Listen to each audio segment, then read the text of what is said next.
नमस्ते दोस्तों, स्वागत है आपका मेरे चैनल में। कहानी अच्छी लगी तो वीडियो को लाइक करना ना भूलें। आज की कहानी है दो बहुएं देवरानी जेठानी। कहानी जो दिल छू जाए। सूरज और माही दिल्ली शहर में एक ही ऑफिस में काम करते थे। कुछ ही दिनों में दोनों की दोस्ती हुई, दोस्ती गहराती गई और कब प्यार के खूबसूरत एहसास में बदल गई पता ही नहीं चला। और दोनों जल्द ही एक दूसरे से शादी करना चाहते थे। माही का कोई भी नहीं था क्योंकि वह अनाथ थी। सूरज के घर में सूरज का बड़ा भाई रवि और उसकी भाभी तानी और एक बहन नेहा शादीशुदा थी। सूरज के माता पिता का कई साल पहले देहांत हो गया था।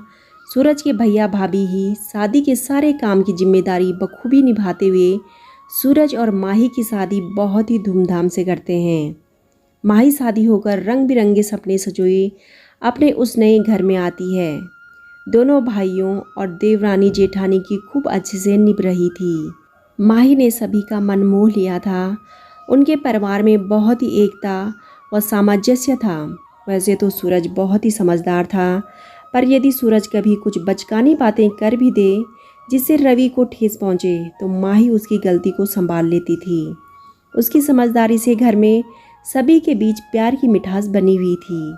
रवि बड़ा भाई होकर सूरज को नादान समझकर उसकी गलतियों को अनदेखा कर देता था। माही की शादी के कुछ महीनों बाद ही तानी गर्भवती हो गई। माही ने उसको समय पर खाना, फल, जूस इत्यादि इन सब चीज़ों का बहुत ध्यान रखती थी। घर के कामों के साथ साथ वह तानी का एक छोटी बहन बनकर पूरा ध्यान देती थी। उसे काम भी नहीं करने देती थी। और 9 महीने बाद तानी ने एक सुंदर और स्वस्थ बच्ची लड़की को जन्म दिया। सब लोग बहुत खुश थे। बच्ची का नाम रखा गया। तानी की माँ बच्चे के लिए अपने हाथ से बनी हुई बिछाने, कपड़े, चादर तथा खिलौने, फल, मिठाई और शगुन का सब सामान और तानी के लिए भी गोंद के लड्डू, ड्राई फ्रूट्स और भी जो चीज़ें एक नई माँ के लिए ज़रूरी होती हैं वो सारे सामान बड़े शौक से लेकर आई थी, जिससे तानी जल्दी स्वस्थ हो जाए। क्योंकि बच्चे को जन्म देने पर माँ का शरीर बिल्कुल टूट जाता है। डिलीवरी के बाद जच्चा का विशेष ध्यान व पोषण का भी ध्यान रखने की ज़रूरत होती है। तानी की सास नहीं थी तो माँ ही सारा सामान लाई और तानी का ध्यान रखा। माही ने भी टाइम टाइम से पौष्टिक खाना खिलाकर अपनी जेठानी तानी को 1 महीने में ही बिल्कुल स्वस्थ कर दिया था। अब तानी पहले जैसे स्वस्थ हो गई थी। माही दिन भर मासूम बच्ची को लिए घूमे, उसको खिलाए, नहलाए, रोए तो उसको चुप कराए, उसका पूरा ख्याल रखती थी। समय कब बीत गया पता ही नहीं चला। बच्ची 1.5 साल की हो गई। माही से वह बहुत घुल मिल गई थी और एक दिन पता चला कि माही का भी बच्चा होने वाला है। वह माँ बनने वाली थी।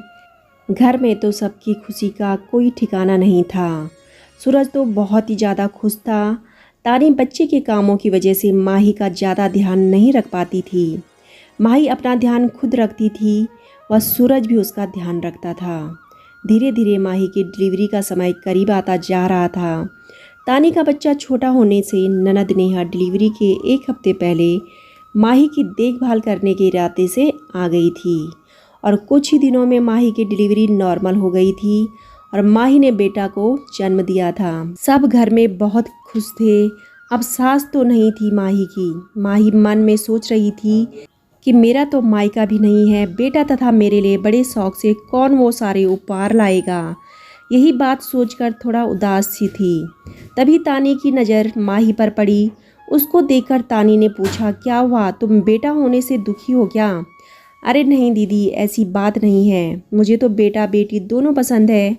कि एक बेटी है तो कहकर माही मुस्कुरा गई। एक बेटा है।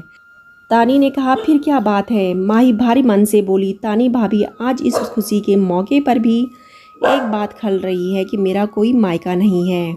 यह तुमने कैसे कह दिया? माही व तानी को यह आवाज़ घर के दरवाजे की तरफ से आती है। दोनों कुतूहल से उस तरफ देखती हैं। वह तानी की मम्मी ढेर सारी उसी तरह के सामानों के साथ प्रवेश करती हैं जैसा कि वह तानी की डिलीवरी के समय लेकर आई थी। वो उतना ही सब माही और बच्चे के लिए लेकर आई थी। दोनों खुशी से झूम उठे। माही तो यह सब देखकर उसकी आंखों से छलकते हुए आंसू को ना रोक पाई। अरे मम्मी जी आप, हाँ तो तू मुझे बस यूं ही मम्मी जी बोलती है। नहीं मम्मी, अरे बेटा मेरे लिए जैसे तानी वैसे ही तुम, कहकर माही को अपने गले से लगा लिया और प्यार से झिड़कते हुए बोला, खबरदार अगर आप कहा कि मेरा मायका नहीं है। तानी के साथ साथ मेरा घर सदा के लिए तेरा भी मायका है वह रहेगा। तानी वहीं खड़े खड़े अपनी माँ और अपनी बहन का सामान रखने लगी। माही के स्नेह को देखकर तानी भीगी आंखों से मुस्कुरा रही थी।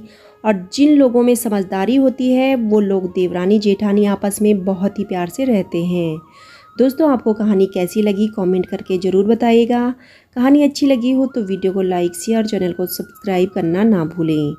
कहानी सुनने के लिए आप सभी का तहे दिल से धन्यवाद।